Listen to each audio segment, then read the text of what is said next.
Welcome to this explainer. Today, we're diving into a genuinely fascinating topic, the mechanics of modern money creation. If you track global markets at all, you know that understanding the true origin of purchasing power isn't just some abstract theory. It's literally the engine of our entire economy.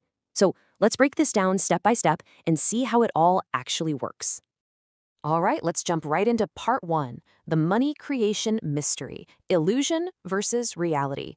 Let's see how this builds our understanding of where cash actually originates. So, where does money really come from? When I ask that, your brain probably jumps straight to a very specific image, right? You picture these highly secure government printing presses just churning out huge stacks of physical cash. But the structural reality of the global economy operates on a completely different paradigm. It's kind of wild. Let's strip away those common misconceptions and look at the actual, true source of modern liquidity. Moving right along to Section 2, How Commercial Banks Make Money, the Reality of Loans. Okay, let's dive straight into the truth about who actually creates the money you use every single day. Now, what's really interesting here is that this completely shatters the traditional illusion of central money printing. In modern systems, most money is actually created by commercial banks when they issue loans. Yeah, you heard that right. Money is essentially born at the commercial level. When a bank issues a mortgage or, say, a business loan, it isn't just taking existing capital from a vault and moving it around. No, it's actually creating brand new digital deposits. They're actively expanding the money supply with just the stroke of a keyboard. So, we need to put a name to this bottom-up process of wealth creation. Let's hit Section 3. Fractional reserve banking explained, the core mechanism. Fractional reserve banking. That is the academic term for this everyday financial magic.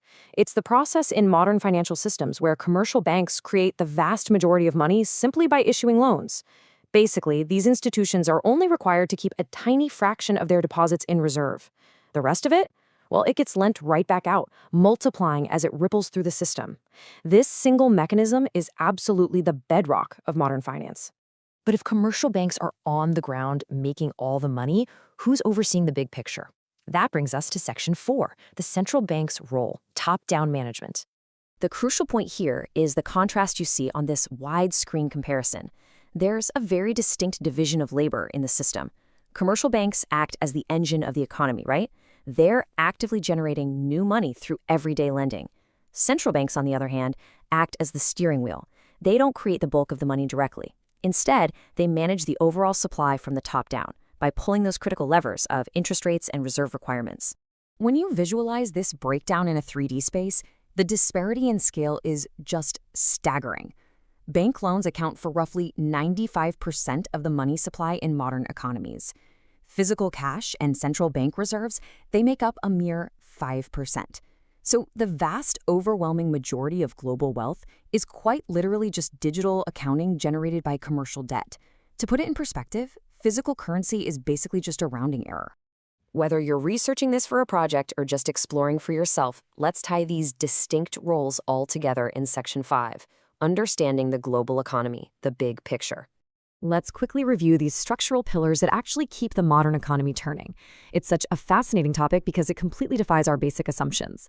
As we've seen, most of our money is created not by governments but by commercial banks through fractional reserve banking. Meanwhile, central banks oversee this immense digital creation by managing interest rates and the overall money supply. Together, these mechanics elegantly and, honestly, almost silently, dictate our entire financial reality. Which brings us to a final, pretty provocative thought. Are you curious about how the global economy really works underneath it all? Well, think about this. If the money in your bank account is simply debt spoken into existence by a commercial loan, what does that mean for the true value of wealth? Once you fully realize that our entire economy is built on a foundation of managed debt, it completely rewrites how you view interest rates, inflation, and even your own financial footprint. I really hope this leaves you wanting to dig a little deeper. Thank you so much for joining me for this explainer. Keep asking those great questions, and I'll see you next time.